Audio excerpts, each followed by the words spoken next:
Shalom Bapak Ibu sekalian. Boleh beri senyum kepada sebelahnya, walaupun pakai masker, tapi kelihatan dari mata kalau Bapak Ibu senyum. Ya, oke. Siapa tahu tadi pagi yang fales untuk tersenyum. Nah, ya sesuai dengan tema dan nats yang diberikan kepada saya, maka siang hari ini kita akan membuka 1 Petrus pasal yang kedua. Kita akan membaca ayat 11 sampai 17. 1 Petrus pasal yang kedua, kita akan membaca ayat 11 sampai 17. Boleh dimunculkan PPT-nya?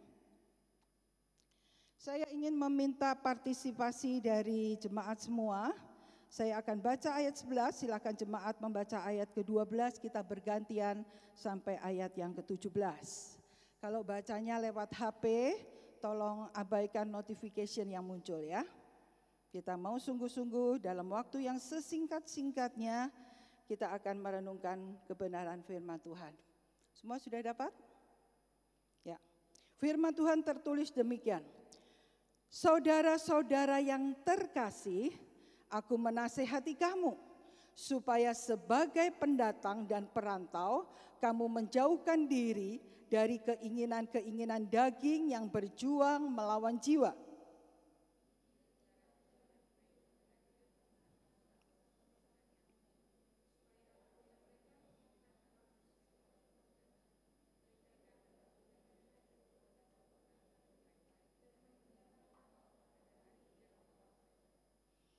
Tunduklah karena Tuhan kepada semua lembaga manusia, baik kepada kaisar sebagai pemegang kekuasaan yang tertinggi,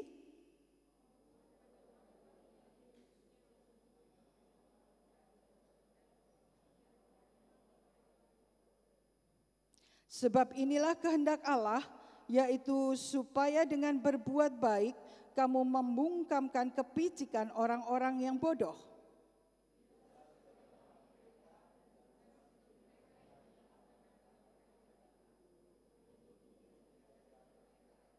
Ayat 17.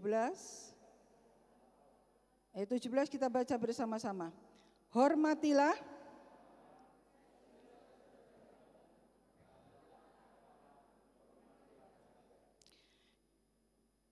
berbahagialah kita yang merenungkan dan membaca kebenaran firman Tuhan. Dari bacaan tadi saya mendengar masih banyak yang pakai versi terjemahan baru tapi yang lama ya. Kalau lewat gadget pasti belum ada.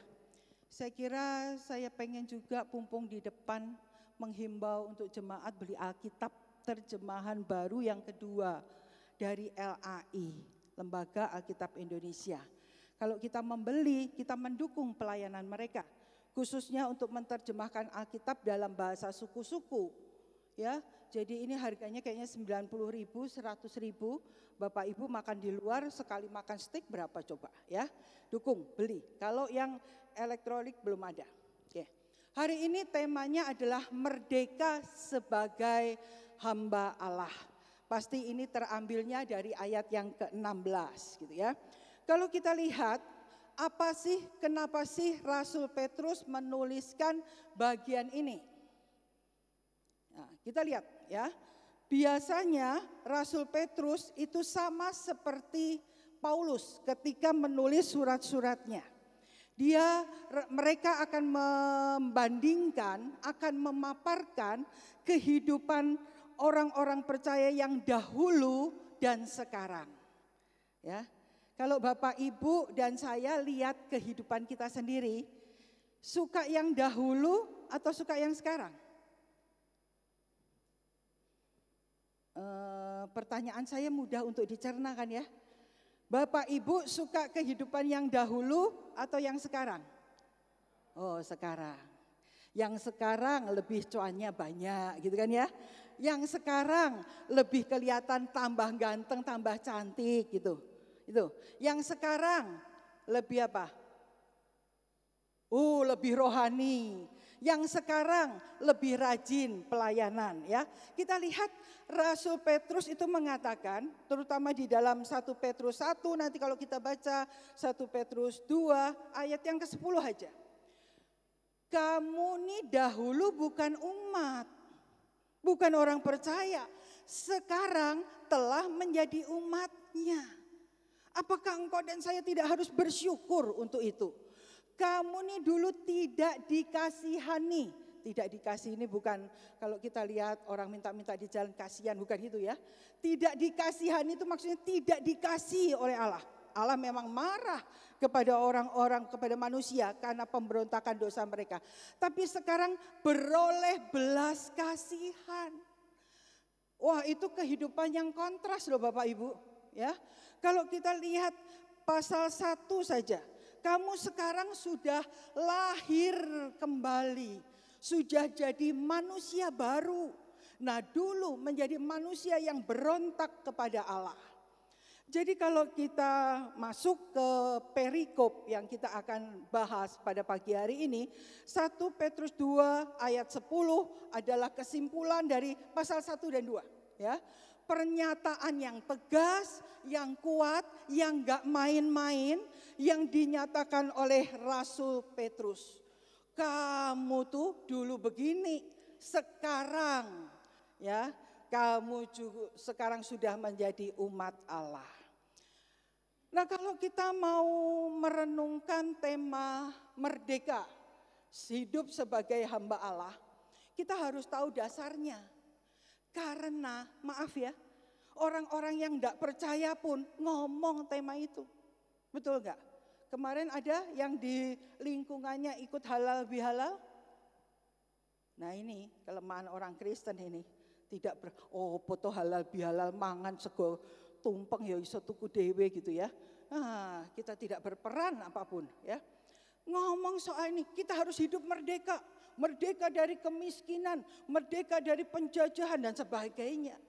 Tapi kalau kita ngomong tentang kebenaran firman Tuhan, kenapa sih engkau dan saya hidupnya harus merdeka sebagai hamba Allah?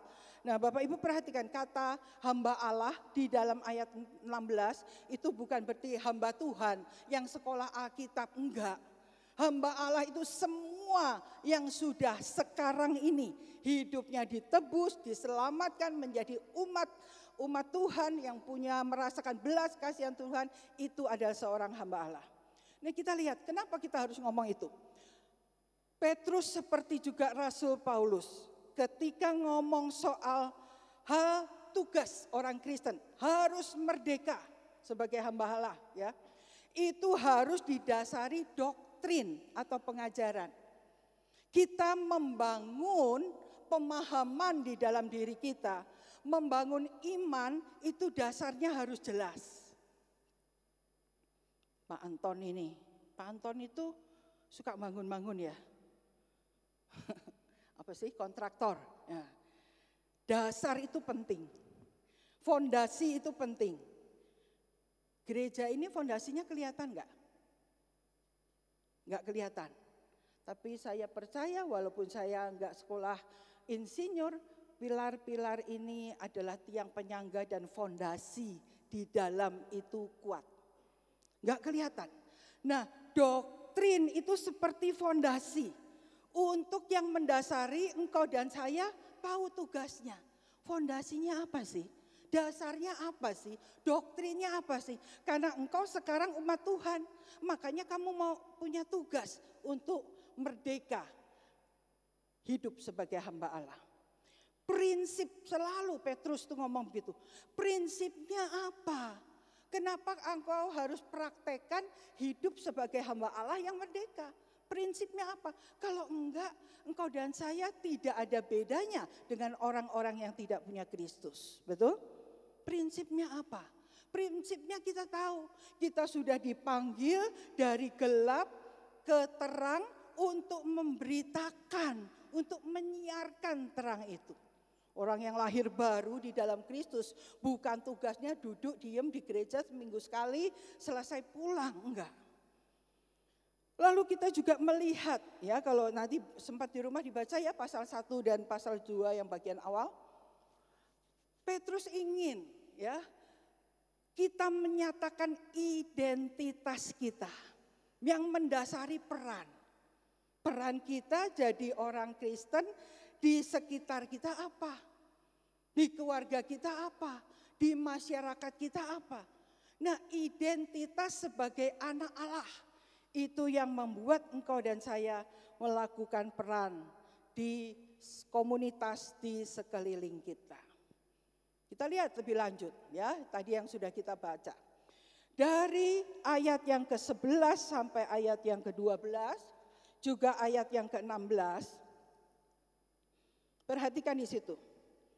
Saudara-saudara yang kekasih, aku menasehati kamu. Nah, kata yang dipakai di sini sebetulnya bukan menasehati, tapi aku memohon kepada kamu. Di dalam permohonan itu ada apa? Ada nasihat. Di dalam permohonan itu ada teguran. Di dalam permohonan itu ada dorongan. Aku menasehati kamu. Ya. Petrus menasehati kita semua. Petrus memohon kepada kita semua. Kalau ngomong soal permohonan, permintaan, itu sesuatu yang tidak asing. Hidup kita pasti dipenuhi dengan banyak permintaan dan permohonan. Doa kepada Tuhan, mohon-mohon gitu kan. Permintaan banyak kan. Tapi juga di dalam kehidupan kita sehari-hari. Anak mengajukan permohonan kepada papanya. Bapak Ibu yang sudah dikaruniai anak, biasanya anak mengajukan permohonan apa sih? Ini orangnya lebih banyak dari KU1 loh. Suaranya tapi apa? Minta mainan. Oh, berarti anak-anak yang masih kecil tuh. Enggak mungkin kan anak udah kuliah minta mainan. Pak beliin aku mainan. Kalau yang udah kuliah, mainannya apa? Mobil. Nah gitu kan. Seorang istri punya permintaan apa kepada suami? Apa? Sorry Pak, telinga saya agak bermasalah. Apa Pak? Oh, beli tas. Masalahnya tas apa? Tas kresek kah? Tas belanja di pasar kah? Atau tas yang merek H? Atau tas yang merek D gitu kan? Nah kalau Bu mau bales, kalau suami permohonannya apa Bu? Ini ada anak-anak permohonannya minta mobil, terjadi balas-balasan. Itu bukan tanggung jawab saya, itu tugasnya Komisi Pasutri ya. Minta mobil. Sudah mobil bagus, naik lagi. Ya itu yang punya duit, minta tas, minta mobil. Ya kan? Kalau mintanya tas kresek kan enggak usah minta suami kan? Ya ambil aja uang belanja buat beli tas kresek. Orang tua kepada anak-anak mintanya apa?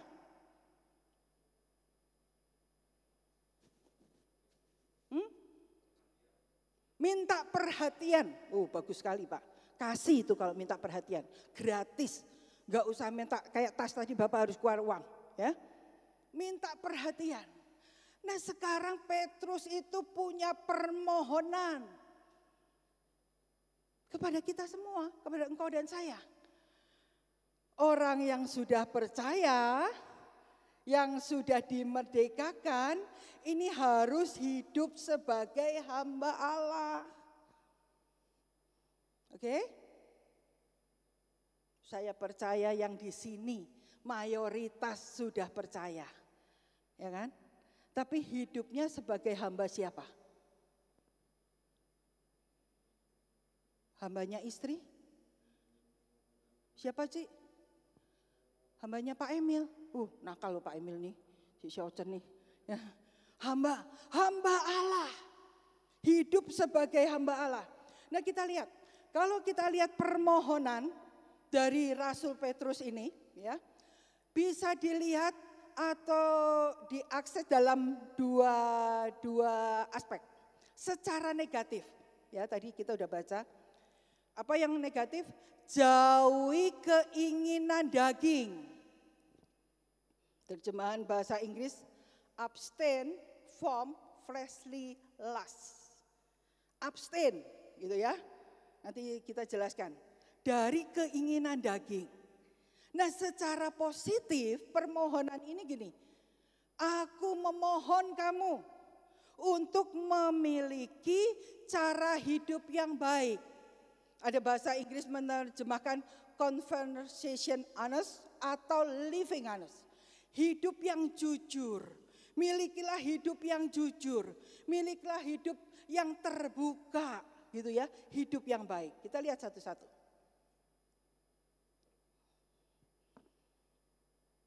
Apa sih keinginan daging itu? Apa keinginan daging itu? Ya.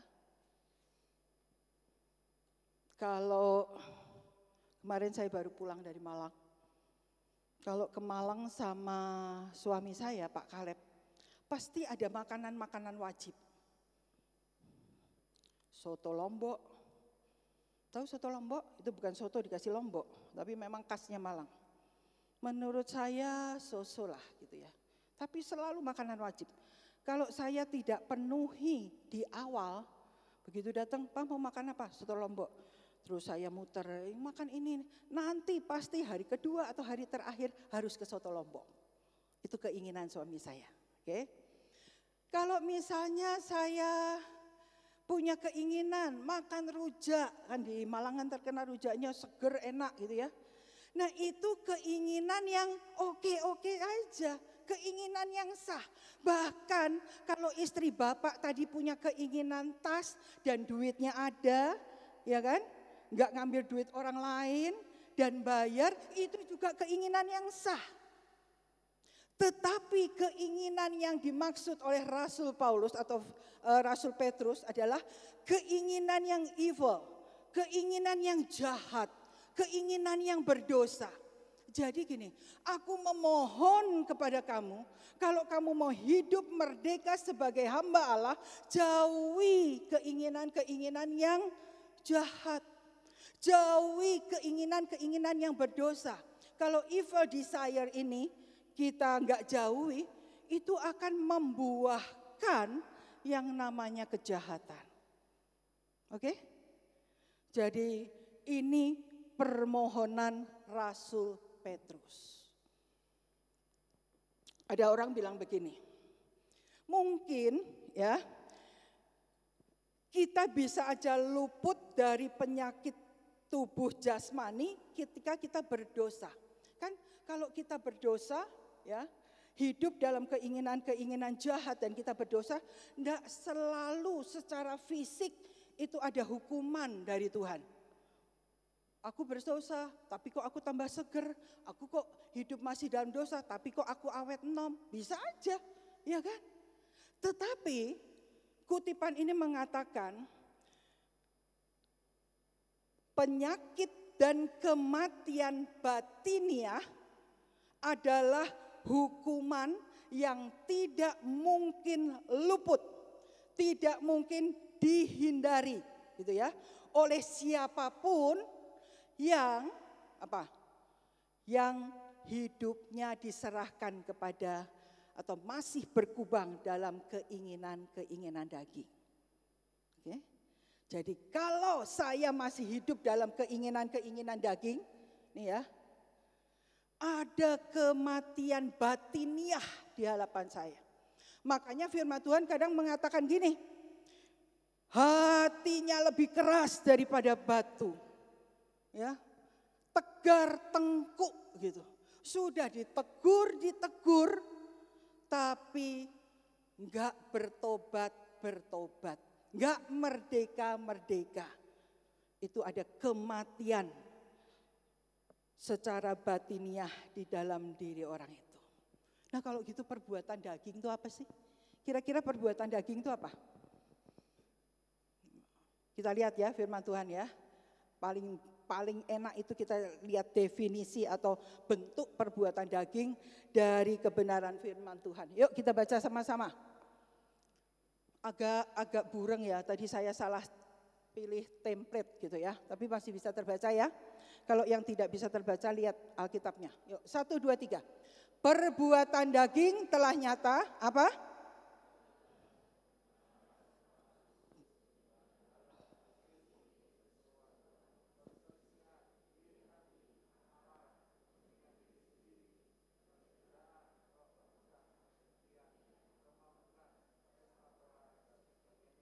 Terhadap semua itu,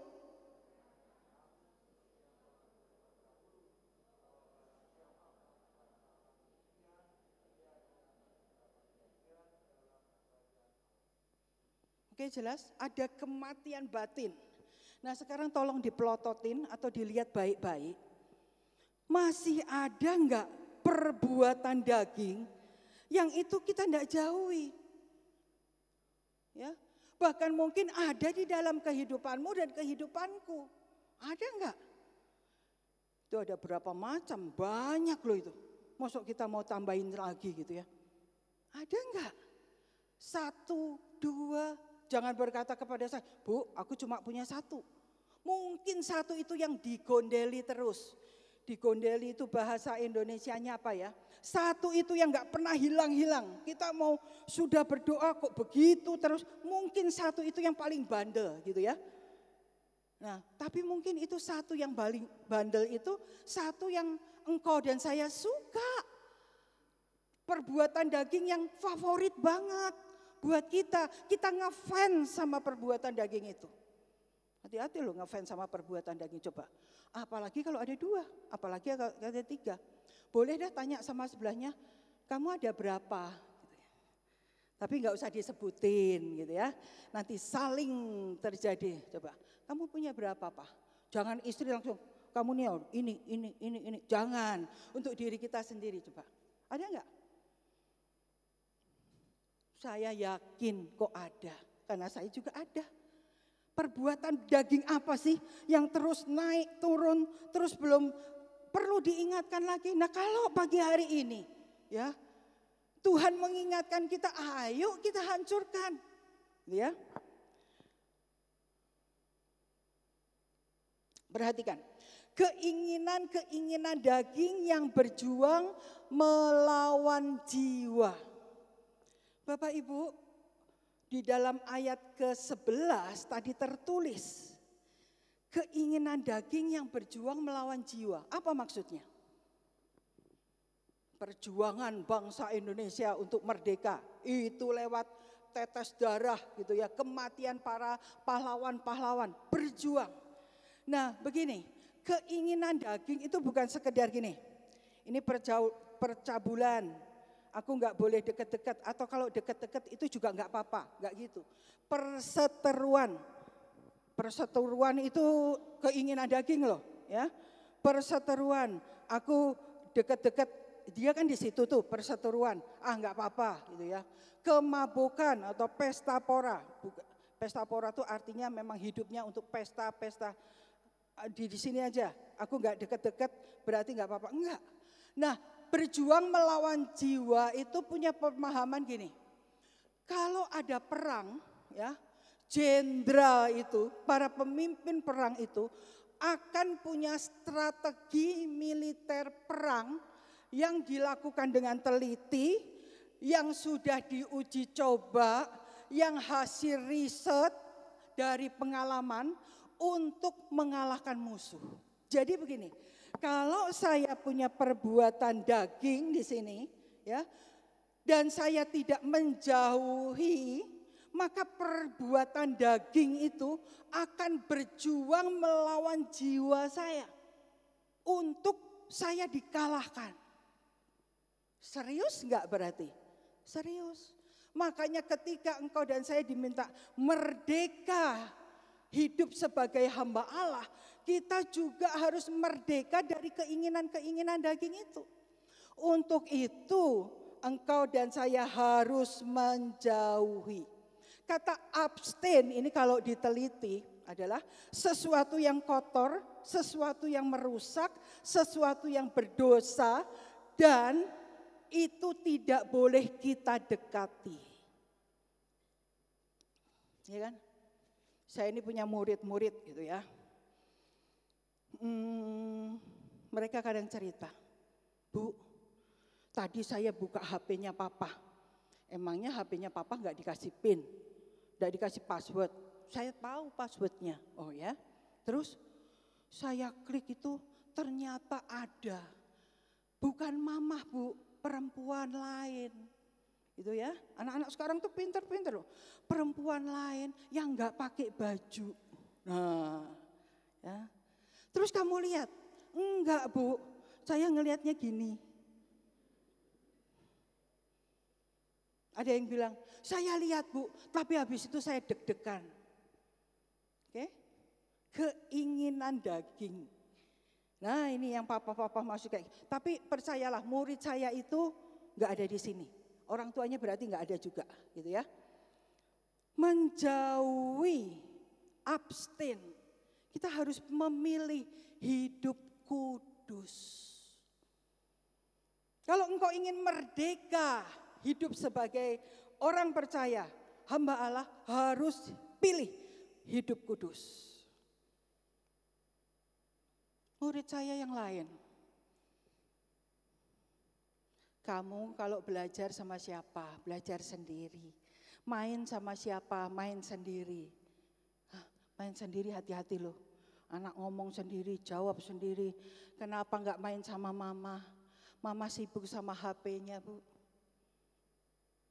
Boleh enggak mama-mama main HP? Oh boleh, saya juga punya HP. Boleh enggak mama-mama main TikTokan? Oh boleh, silakan. Ya, punya IG boleh. Tapi kalau sampai sudah terikat dan itu tidak bisa lepas, itu perbuatan daging. Kita enggak merdeka untuk itu. Mari coba kita lihat apa, balik lagi ya, saya kembalikan ya. Nah,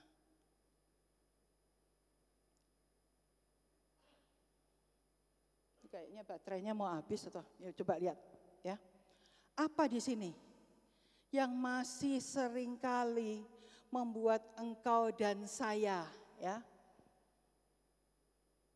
terlibat di dalam atau kita mendekat, enggak abstain dengan perbuatan daging.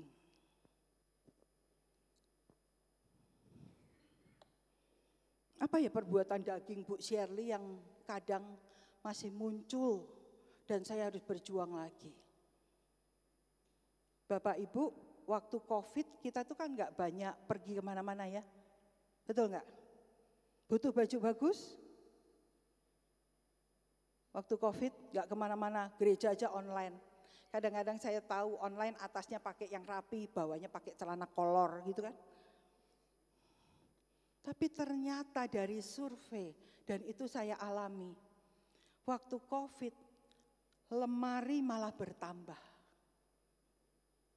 Karena bisa beli kan, enggak usah ke toko kan.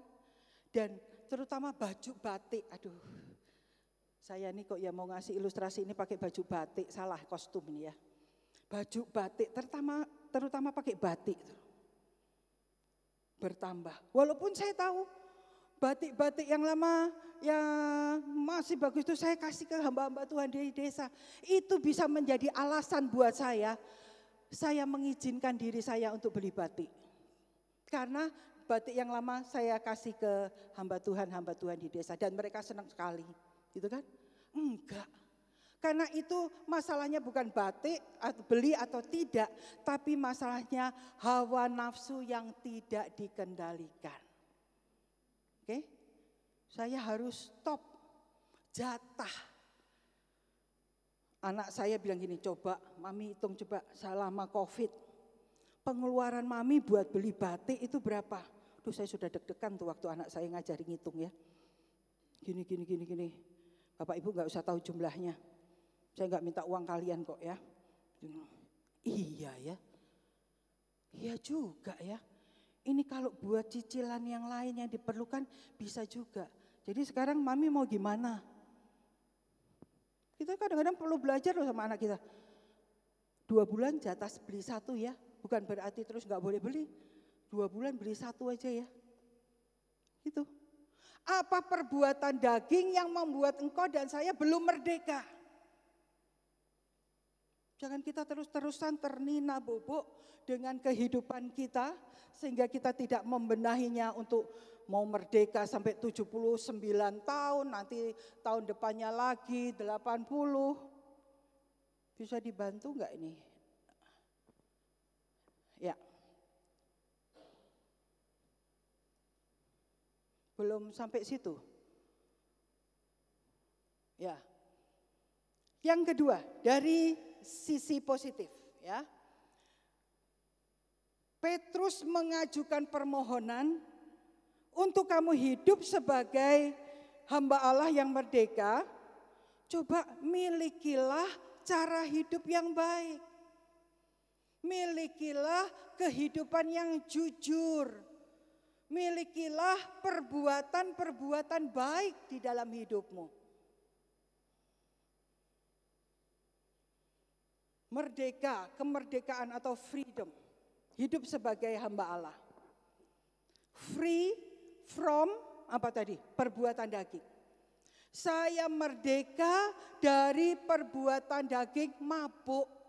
Saya merdeka dari perbuatan daging berseteru terus.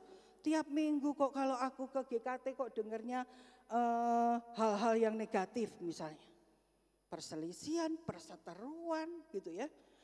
Tiap hari aku ketemu si A kok dengarnya kehidupan yang penuh sungut-sungut, komplain dan tidak pernah bersyukur. Mari kita bebas sungguh-sungguh dari perbuatan-perbuatan daging itu. Kadang-kadang orang lain nggak tahu loh, iya nggak? Tapi Tuhan tahu loh. And free, merdeka untuk apa? Untuk kita punya kehidupan yang baik. Punya kehidupan yang jujur, punya kehidupan yang diisinya pekerjaan-pekerjaan baik. Saya itu punya dosen pembimbing yang sampai sekarang masih terus menjadi mentor saya. Dia sekarang tinggal di Amerika, gitu ya. Kalau Bapak Ibu kenal dengan beliau, Pendeta Paul Gunadi, bukan berarti beliau itu sempurna, ya. Bukan berarti saya adore sama beliau secara membabi buta, tidak. Tetapi mentor saya ini, kalau misalnya datang ke daerah rumahnya aja ya, yang misalnya tadinya saya nggak tahu rumahnya di mana gitu waktu masih tinggal di Malang, tanya, misalnya ada kalau di Malang di beberapa komplek perkampungan itu kan masih ada becak gitu ya. Pak, tahu rumahnya Pendeta Paul Gunadi? Bapak becak ini pasti bilang gini, oh pendeta yang baik hati itu ya, langsung tahu. Pak, tahu rumahnya Pendeta Paul Gunadi? Oh pendeta yang suka beli bakso itu ya, itu pendeta itu baik loh, ndak imbuh-imbuh terus. Pak imbuh siji po, Pak imbuh Brambang, Pak imbuh ini, Pak tadi belinya 10 mangkok diskon, enggak pernah gitu. Ya, pendeta yang terkenal hidupnya baik dan memiliki perbuatan-perbuatan baik. Saya belum sempat tanya, di sekitar saya nggak ada, di TPR itu nggak ada becak ya, tapi ada ibu-ibu sapu. Besok saya tak tanya ya, ibu kenal saya sebagai apa? Tapi kalau saya tanya sendiri dia nggak berani jawab ya. Coba nanti saya gimana cara? Coba tanya sama orang kompleksmu satpam. Kamu terkenal sebagai keluarga seperti apa? Keluarga pelit, nggak pernah berbagi belas gitu sama sekali. Tanya sama pegawai, tanya sama rekan bisnismu. Tanya sama ART-mu, tanya sama orang-orang bahkan musuhmu, terkenal sebagai apa? Jemaat GKT Citra Raya itu dikenal sebagai jemaat yang apa? Apa? Apa sih? Apa Pak Emil? Oh GKT, gereja kenyang terus gitu. Oh. Saya malah dengar singkatan yang lain loh. Gereja mau nggak disuruh khotbah lagi sama Pak Emil ya enggak apa-apa, tapi Pak Emil baik kok. GKT katanya gereja kebak tukaran katanya. Jangan sampai seperti itu. Apa? Gereja GKT terkenal sebagai apa? Ya. Perusahaanmu terkenal perusahaan seperti apa? Oke? Engkau adalah pimpinan yang dikenal sebagai pimpinan seperti apa? Di gereja orang mengenalmu seperti apa? Jemaat Berea itu jemaat kecil. Berbeda dengan jemaat Tesalonika yang lebih besar.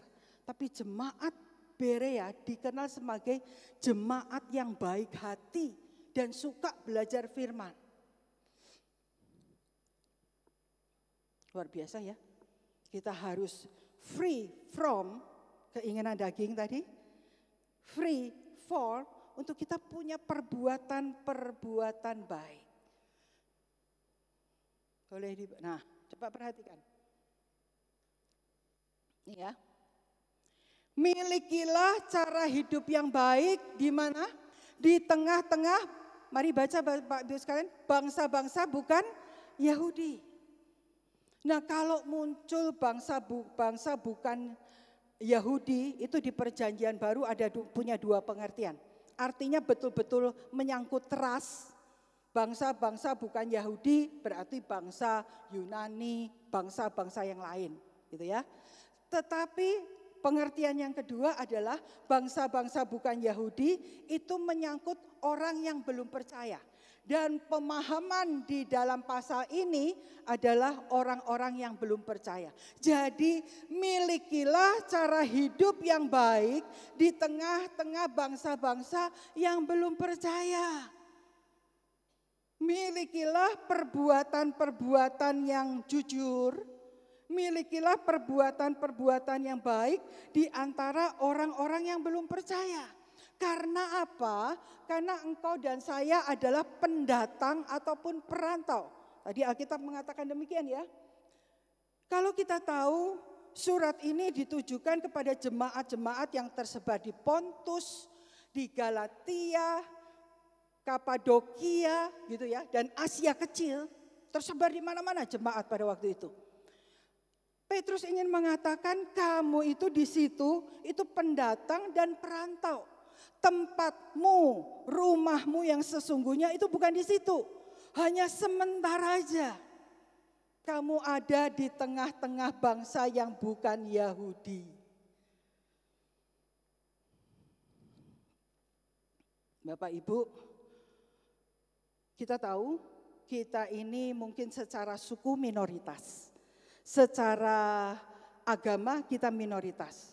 Mungkin satu-satunya orang di kantormu yang Kristen, kamu aja. Mungkin mayoritas di RT-mu yang keluarga Kristen cuma 1 atau 2. Ya kan? Mungkin di antara keluarga besarmu cuma kamu yang Kristen. Tapi apakah engkau sudah mempunyai perbuatan-perbuatan baik yang menunjukkan kamu ini adalah hamba Allah? Coba kita lihat kehidupan Dorcas.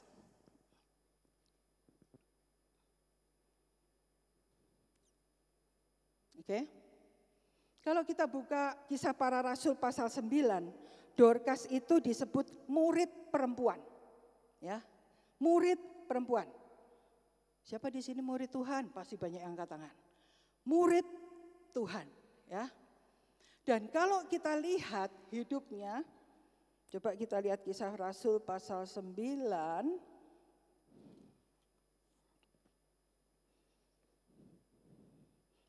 Di Yope ada seorang murid perempuan yang bernama Tabita, yang dalam bahasa Yunani disebut Dorcas. Perempuan itu banyak sekali berbuat baik dan memberi sedekah. Terjemahan yang lebih tepat adalah hidupnya dipenuhi dengan perbuatan baik. Karena apa? Karena Dorcas percaya kepada Tuhan. Tadi di awal ya, sebelum kita praktek dan menunjukkan peran kita, kita harus tahu prinsipnya, doktrinnya, identitas kita.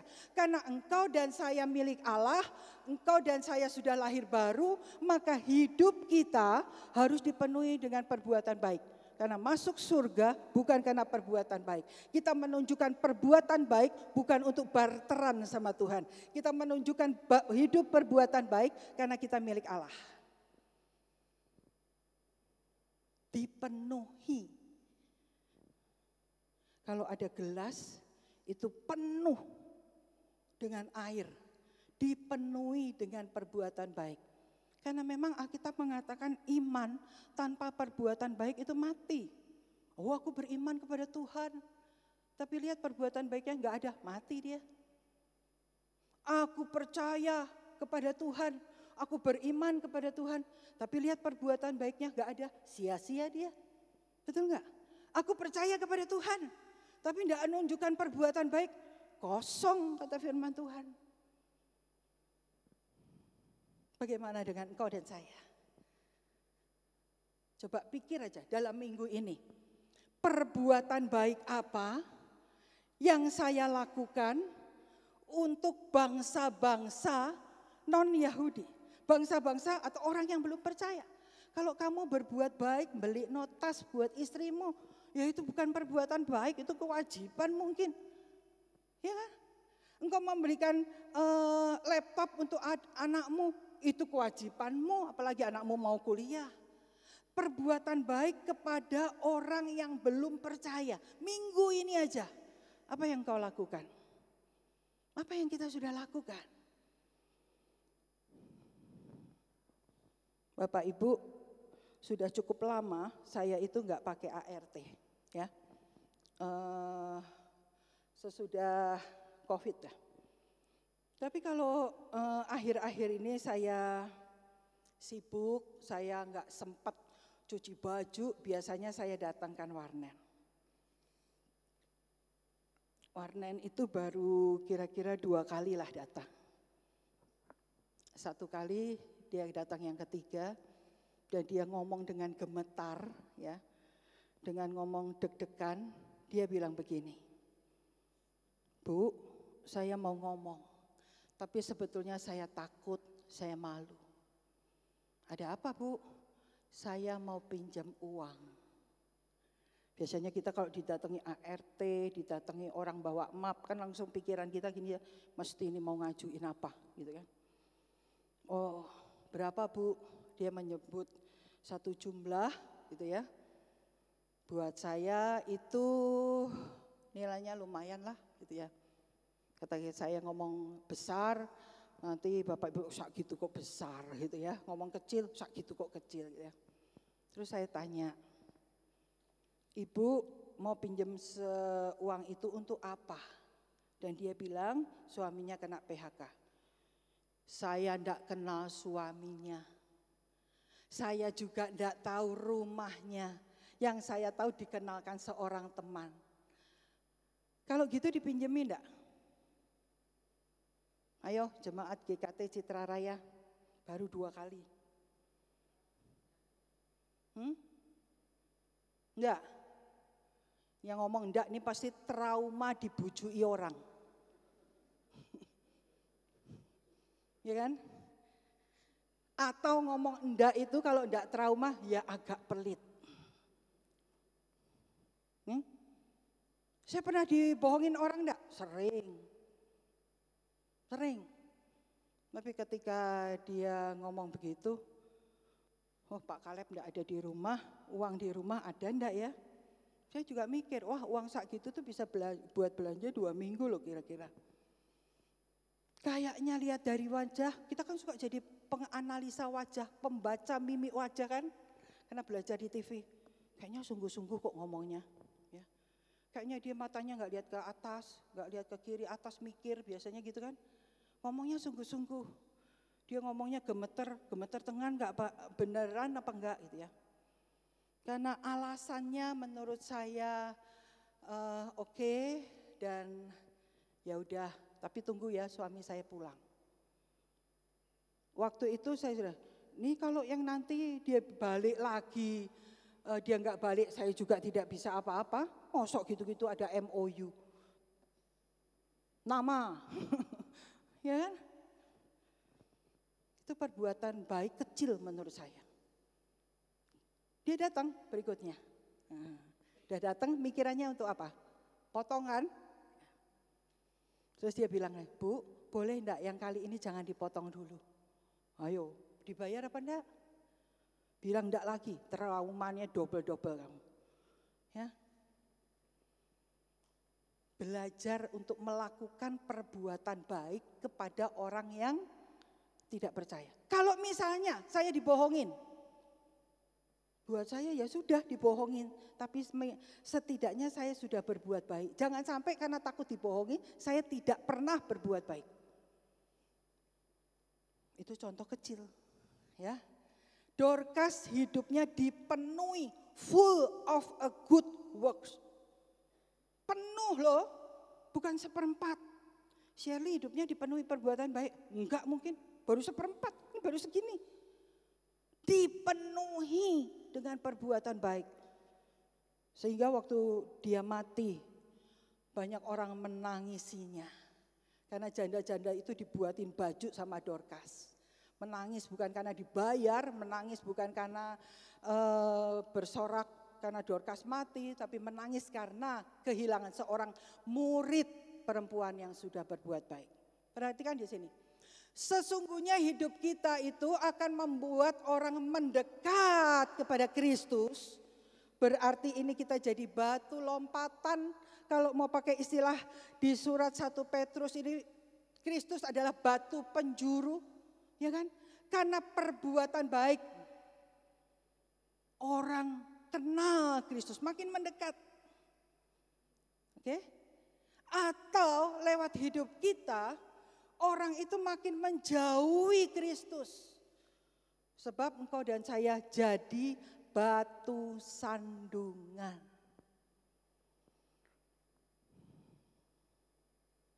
Bapak Ibu, lutut saya ini lagi masalah. Bukan lagi sih, sudah beberapa waktu gitu ya. Berdiri lama enggak terlalu kuat. Kemarin ada acara di Malang 2 hari itu naik turun tangga. Sehingga kemarin jam 7:30 saya bilang besok khotbah di GKT Citra Raya 2 kali. Habis ini saya harus langsung nyambung ke GKT Hosana. Ada pembinaan pemuritan. Saya berdiri 3 kali. Malam-malam saya coba telepon fisioterapi. Saya harus fisioterapi, kalau enggak bisa berdiri. Itu karena apa? Kesandung batu, bukan batu sandungan loh. Kesandung batu menjadi trigger peradangan muncul, osteoporosis muncul, karena kesandung batu. Lewat hidup kita, engkau dan saya bisa jadi batu lompatan orang kenal Kristus atau jadi batu sandungan. Coba senggol sebelahnya, mau yang mana? Atau mau kesandung batu? Mau yang mana? Kita mau jadi yang mana? Oleh sebab itu Petrus jelas-jelas dengan tegas mengatakan miliki cara hidup yang baru. Itu kehidupan yang excellent. Kalau saya periksa tugas dari murid-murid saya gitu ya. Mereka dapat nilai yang bagus. Lalu karena bagus terus saya gambari emoticon happy. Terus saya tulis excellent, mereka senang banget. Satu kali engkau dan saya harus berhadapan dengan Tuhan. Kita sodori nih, Tuhan ini PR aku jadi murid Tuhan. Apa yang Tuhan nilai? Apakah ada stempel dari Tuhan? Emo dari Tuhan? Tuhan tahu emo enggak ya? Excellent. Hidup yang sungguh-sungguh menyenangkan hati Tuhan.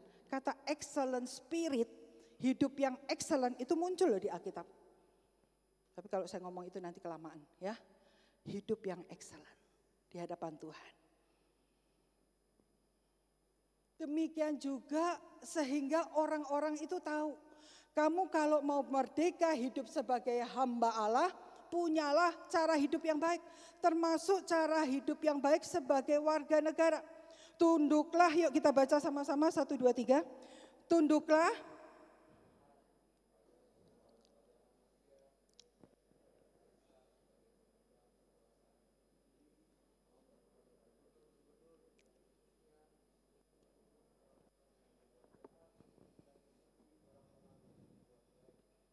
Bacanya kurang excellent. Baru baca loh. Ya. Kita diminta tunduk karena Tuhan. Bayangin, Tunduk karena Tuhan berarti bukan karena pemerintahan. Bu, pemerintahan korup kok aku suruh bayar pajak. Bapak Ibu tahu, saya ngurusin Abigail yang yayasan non-profit itu juga bayar pajak. Konsultan pajak saya bilang, Bu ini yayasan diatur gini. Ojo Pak, jujur,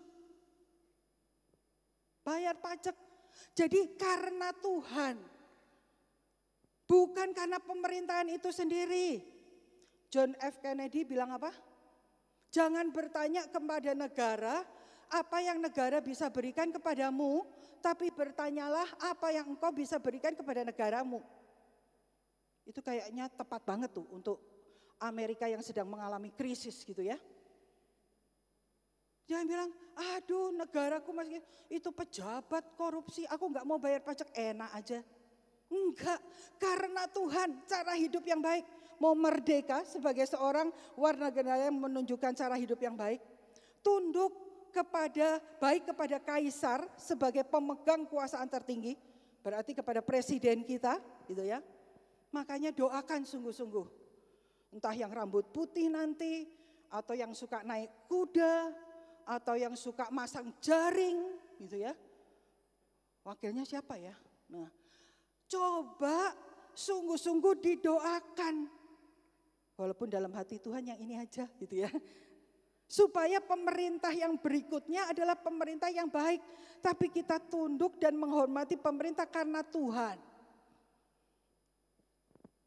Maupun kepada gubernur-gubernur yang diutusnya untuk menghukum orang-orang yang berbuat jahat. Saya agak mangkel loh. Waktu Sambo terbebas dari hukuman mati. Hah? Jadi seumur hidup. Terus saya diskusi sama suami saya, ini nanti bisa 20 tahun. Bahkan sebelum 20 tahun bisa keluar nih.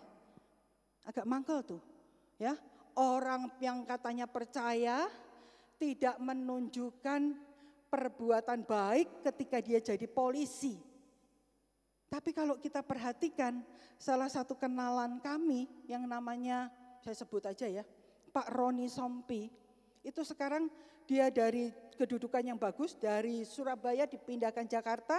Di Jakarta dia ditawari sesuatu yang bertentangan dengan imannya. Dia dipindahkan ke Bali ngurusin bagian imigrasi atau apa ya. Tapi dia bertahan dan tidaklah naik lagi jabatannya. Kalau Sambo itu kan naik berapa itu? Ya, itu karena dia ingin hidup dengan menjauhi perbuatan-perbuatan daging. Saya agak mangkel itu. Gimana berdoa hormat kepada gubernur-gubernur yang diutus untuk menghukum orang-orang yang berbuat jahat. Tapi ya tetap harus taat. Menghormati gitu ya. Karena apa? Karena kalau kita lihat dari Roma pasal 13, tiap-tiap orang harus tunduk kepada para penguasa yang di atasnya. Sebab tidak ada penguasa yang tidak berasal dari Allah. Ini hukum positif, ini wahyu umum, ya, bahwa Tuhan memberikan penguasa pemerintah kepada kita saat ini. Ditetapkan dari Allah. Ya kita berdoa toh, mosok Allah salah pilih, gitu kan? Walaupun kayaknya Tuhan izinkan ada orang-orang yang tidak tepat untuk menjadi kepala pemerintahan. Ayo tunjukkan merdeka hidup sebagai hamba Allah. Masang bendera aja wegah-wegahan gitu kan. Tunjukkan hidup merdeka menjadi warga negara. Berdoa bagi bangsa ini, bagi negara ini. Pemerintah-pemerintah yang ada. Bagaimana dengan hidupmu dan hidupku? Kalau Tuhan bertanya gitu ya. Perhatikan ayat yang ke-12 bagian akhir. Coba kita perhatikan ayat 12 bagian akhir. Di situ tertulis, dan memuliakan Allah pada hari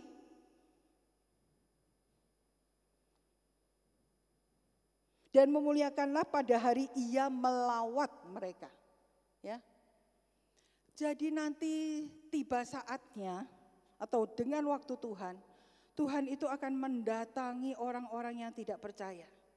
Bangsa-bangsa bukan Yahudi ini, ya. Dan ketika Tuhan melawat mereka, Tuhan akan melihat bangsa-bangsa itu mengatakan, Tuhan, murid-Mu yang ini sungguh-sungguh lewat hidupnya menunjukkan perbuatan baik. Tuhan, murid-Mu yang ini, Tuhan, gereja-Mu yang ini menunjukkan perbuatan-perbuatan baik di dalam hidupnya. Terlalu banyak kesaksian orang-orang yang tidak percaya menjadi percaya karena kehidupan orang yang sungguh-sungguh di dalam Tuhan dan punya perbuatan baik. Kenapa begitu, Bapak Ibu sekalian, jemaat sekalian? Ini apa nih? Jendela, ya. Jendela itu punya fungsi pasti untuk sirkulasi udara. Satu rumah supaya baik dan sehat. Tapi jendela itu juga punya fungsi, kita yang di dalam bisa lihat yang di luar. Kalau kodenya ditutup ya enggak bisa ya. Yang di luar bisa lihat yang di dalam, betul? Nah, ada orang mengatakan hidupmu dan hidupku itu loh, itu bagaikan jendela, orang bisa lihat Tuhan lewat hidupmu. Coba, apakah rekan bisnis kita yang belum percaya itu bisa lihat, oh aku sedang berbisnis dengan anak Tuhan ini. Yang enggak menghalalkan secara cara. Merdeka loh berarti. Aku sedang kerja dengan bos majikan yang sungguh-sungguh adalah anak Tuhan. Lewat hidup kita, orang bisa lihat Kristus. Namanya jendela. Kalau pintu kan pasti lebih besar. Ada enggak jendela itu lebih besar dari pintu? Ada enggak Pak Anton? Mungkin ada ya. Tapi jarang ya. Kalau pintu kan biak, nggak usah masuk langsung. Jendela, kalau diintip, kalau dilihat, ada Kristus loh di dalamnya. Coba tanya sebelahnya, kalau aku lihat jendelamu ada siapa? Ada siapa? Ada keegoisan kita kah? Ada kesombongan diri kita kah? Saya ingin ada Tuhan di situ. Terakhir, Billy Graham. Ini seorang revivalist yang luar biasa ya. Dalam satu bukunya dia mengatakan begini, menjadi orang Kristen lebih dari sekedar pertobatan seketika. Mau bertobat loh sekarang 1, 2, 3 detik bertobat, bisa. Ya kan? Tapi menjadi orang Kristen adalah soal proses harian. Saya suka dengan kata ini. Proses harian, daily. Hari lepas hari. Ya, day by day. Proses harian di mana Anda bertumbuh menjadi lebih baik dan lebih seperti Kristus. Merdeka berarti hidup sebagai hamba Allah yang hidupnya nanti didapati seperti Kristus. Enggak masalah cara bertobatmu gimana, bahkan enggak jelas. Kapan mulai bertobat? Iya ya enggak jelas kapan aku bertobat. Bukan karena KKR, bukan karena menerima mujizat, itu enggak penting. Tapi hidup atau proses harian bersama Tuhan. Selamat untuk merdeka dan merdeka hidup sebagai hamba Allah. Amin. Mari kita berdoa.